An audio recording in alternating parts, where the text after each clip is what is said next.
이강인의 예리한 시각. 이제는 뉴스의 행과 간을 짚어냅니다. 네, 뉴스 행간 들어가기 전에 게시판 잠깐 한번 보겠습니다. 영어로 고트 로데오 무슨 뜻인지 저는 잘 모르겠네요. 6시 11분에 아까 양정대 기자하고 얘기할 때 올리신 것 같아요. 저 대구 사는데요. 주변 사람들이 이상하리 많지 김부겸 후보에게 우호적입니다. 수구 성향의 제 동료들도 모두 김부겸 이번에는 찍을 거라고 하네요. 그래서 저도 이번 선거 굉장히 설레입니다. 그랬더니 날고 싶은 토끼 그리고 반달곰 이런 분들이 댓글을 달아주셨네요. 닉네임에 이렇게 동물을 많이 하는군요. 김부겸 후보, 네, 그렇죠. 노무현 정신을 가장 잘 계승하고 있는 현역 정치인이라고 할 수 있고, 누가 봐도 김 후보의 진정성, 그런 거 시비 거는 사람은 별로 없지 않습니까? 여든, 야든. 지난 선거 때 40% 넘기면서 가능성 보여줬는데, 이번에 어떨까요? 참. 의미 있는 패배만 계속하다가 시간을 많이 하는 건 그렇고 뭔가 큰 변화가 있었으면 좋겠습니다. 대구도 예전의 대구가 아니라는 것을 알 수 있다면 지역 감정의 타파는 영남에서부터 먼저 시작되는 게 정서상 논리상 맞다고 봅니다. 오늘 행가는요. 관피아가 지금 최대의 화두 중에 하나인데 검찰이 이 관피아를 척결하기 위해서 18개 지청의 특별수사본부를 구성했다라는 뉴스를 가지고 좀 짚어보겠습니다. 우선 오늘자 중앙일보 일면 사이드톱으로 처리된 이 기사 한 대목 먼저 들으시죠. 검찰이 관피아 척결을 위해 전국 18개 검찰청의 특별수사본부를 구성하고 대대적인 수사에 나선다. 대검찰청은 어제 김진태 검찰총장 주재로 전국 검찰청 검사장 22명이 참석한 가운데 세월호 침몰 사고를 통해 드러난 민관 유착, 관피아 부패 척결 등을 주제로 전국 검사장 회의를 개최했다. 검사장들은 어제 공직사회의 부정부패와 민관 유착을 방치해서는 인재를 막을 수 없다는 데 의견을 같이 했다. 이에 따라 서울중앙지검의 특별범죄수사본부를 구성하는 등 전국 18개 검찰청에 가동 가능한 인력을 총동원해 특별수사본부를 구성하기로 합의했다. 또 지청이 있는 본청에서는 본청의 차장검사가 지청 수사를 직접 지휘한다. 네, 저는 이거야말로 대표적으로 잘못된 정책이자 지금 세월호 참사 이후로 많은 문제점과 개선이 필요한 점 이런 논의가 각계각층에서 여러 채널별로 얘기가 나오고 있는데 대표적인 실패 사례이자 공무원에게 맡기면 안 된다는 것의 샘플이라고 생각합니다. 우선 첫째, 무슨 일이 터지면 오늘부터 일제 단속, 무슨 특별 대책반 구성. 그리고 좀 높은 사람들 모여가지고 직원들 딱 줄 세워놓고 연단해서 열중 취업해놓고 뭐라고 한마디 하고 그 이제 자료 화면으로 해서 텔레비전 나가고 말이죠. 그렇게 해서 한 번이라도 제대로 된 걸 본 적이 없고요. 그것은 그야말로 일과성 보여주기로 슬로건처럼 가버릴 수밖에 없어요. 왜냐하면 기존에 해오고 있던 일, 그 고유 업무만도 처리하기가 사실 빠듯하거든요. 특히나 수사기관은 그렇습니다. 검찰은. 검사 증언 그런 거 전혀 이루어지지 않고 있고 검사의 검찰 수사 보조 인력들 아시겠지만 검사방에 가보면 의외로 굉장히 적어요. 어느 영화든가 공공의 정인가 무슨 영화 봤더니 검사실 장면이 나오는데 그건 아주 정확히 잘 묘사했더라고요. 기자 사회 이런 거 묘사하는 건 굉장히 입에서 젖비린내 나게 아주 유치하게 묘사하는데 그 감독이 누군지는 모르겠지만 그건 검사실을 아주 정확히 잘 잡아냈던데 굉장히 인력이 적습니다. 그래서 검찰들한테 단속하라고 하고 그러면요. 이건 그냥 그 배너, 현수막, 뭐라 그러죠? 그 펼침막? 아무튼 그런 거 놓고 한번 그냥 정신기강 잡고 밑에다가 각 지청에 공문 하나 내려보내는 것 뿐이에요. 그러면 거기다 관보에 게재하고 그 지역 언론에다가 뭐 단속한다 이렇게 그냥 동네방네 한번 떠들고 마는 겁니다. 그다음에 둘째, 그러니까 실질적으로 해낼 역량이 안 된다는 거죠. 둘째, 이 관피아의 문제는 이렇게 단속의 차원으로 접근하면 걸릴 게 별로 없어요. 그러니까 실적도 안 나와요. 물론 일벌백계 차원에서 걸리기로 한번 잘못 걸리면 굉장히 호되게 야단을 치고 엄격하게 처벌을 함으로써 널리 알려서 그런 일을 줄이겠다라는 무슨 그런 그 항생제 투여요법 효과를 기대한 건지는 모르겠는데 왜 이게 실효를 거둘 수 없냐면 관피아들이 이른바 이제 퇴직하고 뭐 협회로 가건 산하기관장으로 가건 어디에 가서 현역 공무원들, 자기 후배이자 부하였던 이 현직 공무원들하고 이렇게 뭐 이렇게 짬짬이 좋게 지내면서 결정적일 때는 이익을 보호받고 또는 필요한 정보를 먼저 들어서 대처할 수 있는 시간적 여유를 확보하고 이런 거 아니겠습니까? 이거는 영향력을 주고받는다 또는 우정을 재확인한다 이런 차원에서 오가는 것이고 범법 행위가 아니에요. 실정법 위반 사례에 들만한 것을 하는 일이란 거의 없다고요. 왜? 누구보다도 어디까지 하면 어디부터는 걸린다는 거를 서로 잘 아는 사이이기 때문에 그 선을 넘지 않죠. 그리고 관피아를 두는 이유는 무슨 안 되는 걸 되게 하거나 그 사람을 무슨 로비스트로 기용을 해서 뭐 엄청난 것을 따오게 하는 그게 아니고 좀 더 부드러운 관계를 유지하다가 결정적일 때 모난돌이 그 정 안 맞게 피해가는 것, 그 다음에 비슷한 조건이면 초록이 동색이라고 기왕이면 우리 되도록 하게 하는 그런 거거든요. 그러니까 이것은 실정법상의 저촉 사유도 안 되고 잡아내기도 힘들어요. 제가 지금 첫 번째로 말씀드렸던 게 검찰의 인력이라는 게 대단히 타이트하게 움직여진다 그러는데 지금 전국에 18개 지청까지 다 해가지고 특별수사본부 꾸려서 첩보 수집부터 하겠다는 거 아닙니까? 첩보가 뭐예요?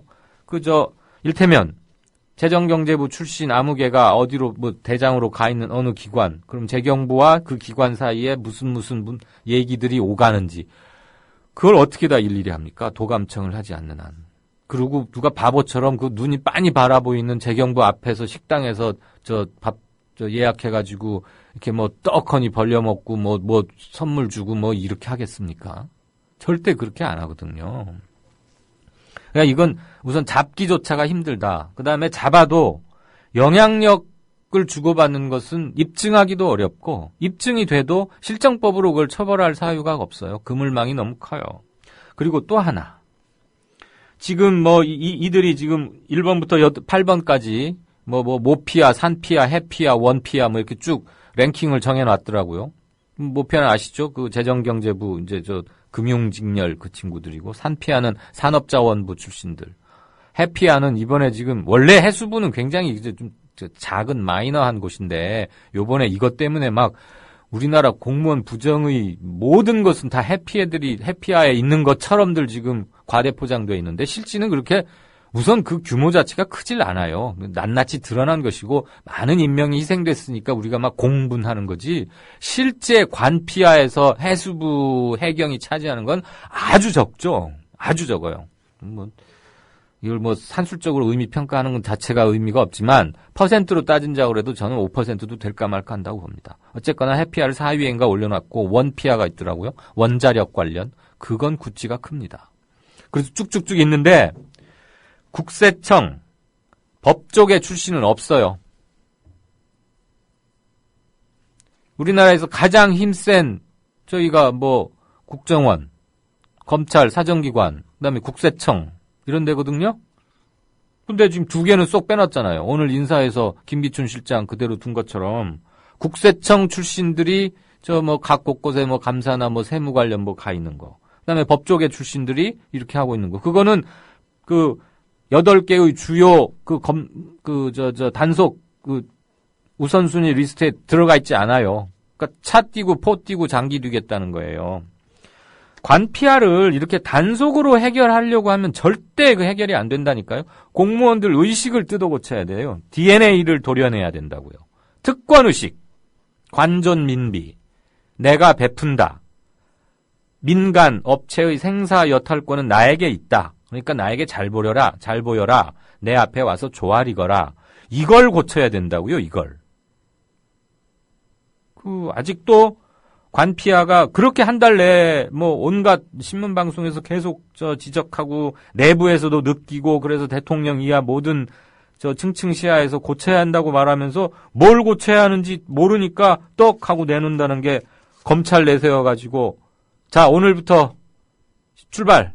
가서 첩보 수집하고 확인해서 정보 되면은 무슨 건으로 얽을 수 있는지 이렇게 해가지고 잡아들여서 그중에 몇 명 조사해서 자를 사람 자르고 이렇게 하자고. 절대 안 걸립니다. 왜냐? 이 사람들은 어떻게 하면 걸린다는 걸 누구보다도 잘 아는 사람들이에요. 주는 사람이거나 받는 사람이거나. 그러니까 현행법에 걸릴 짓은 서로 안 해요. 이렇게 해서는 관피아가 해결이 안 된다는 것. 국가 개조 또는 정부 개조는 공무원 손에 맡기면 이런 것밖에 안 나온다는 것을 이 샘플 케이스로 잡아서 다시 한번 강조 말씀드렸습니다. 두 번째는 우리가 그동안 세월호 물론 엄청난 일이죠. 제가 볼 때 제가 기자 생활 18년 하면서 이만큼 충격이 크고 뉴스 가치가 크고 그다음에 우리 사회를 많이 변화시킬 그런 무게를 가진 사건은 저는 제가 기사를 쓰면서 없었다고 생각을 합니다. 광주항쟁 때 저는 아직 고등학생이어서요. 정치 위해적인 면에 우리 특히 인식상에 많은 변화를 준 게 세월호 사건인데 그러다 보니까 사실 중요한 좀 평소에는 중요한 뉴스들도 약간 뒤로 밀리는 게 있었죠. 그건 언론 편집상 어쩔 수 없는데요. 오늘은 모처럼 세월호 아닌 얘기를 하나 드리고자 합니다. 어제 오늘 된 건 아닙니다만 구체적 수치로 또 한 번 입증이 됐기 때문에 이걸 골랐습니다. 오늘자 연합뉴스 몇 시에 뜬 건가요? 시간은 제가 지금 안 보이네. 서울의 사교육비가 읍면의 2배가 넘는다. 그리고 이 격차는 매년 커지고 있다라는 제목의 기사 한 대목 들으시겠습니다. 서울과 읍면 단위 지방 학생들의 1인당 사교육비 격차가 매년 확대되는 것으로 나타났다. 오늘 통계청에 따르면 지난해 서울 초중고교 학생 1인당 사교육비는 월 평균 32만 8천 원으로 읍면 지역 학생의 2.23배였다. 지난해 부산, 대구, 인천, 광주, 대전, 울산 등 6개 광역시 학생 1인당 사교육비는 월 평균 23만 3천 원, 중소도시는 23만 8천 원이다. 이 통계에는 사교육을 아예 받지 않은 학생도 포함돼 있어 실제로 사교육을 받는 학생의 부담은 이보다 훨씬 많다. 지난해 초중고교 학생들의 사교육 참여율은 68.8%다. 서울 75%, 광역시 68.9%, 중소도시 70.2%, 읍면지역 57.5%다. 네, 퍼센트와 숫자, 돈 얘기가 나오니까 이렇게 눈으로 이렇게 보고 따라 읽지 않으면 좀 헷갈리실 수 있는데 그냥 요지만 간추리면 도시가 농촌에 비해서 훨씬 많고 특히 서울과 비교하면은 2배라는 것. 지금 공부 열심히 하겠다는 걸 누가 뭐라고 할 수는 없겠죠. 그런데 그 열심히 하는 공부의 내용과 방향이 문제겠죠. 2배라고 하면 그냥 우리는 아주 다이나믹한 한국 사회에 살고 있다 보니까 몇 배, 몇십 배 이런 거가 많이 우리 역치가 높아져가지고 2배 그럼 별거 아닌 것 같은데 실은 이렇게 한번 따져보죠.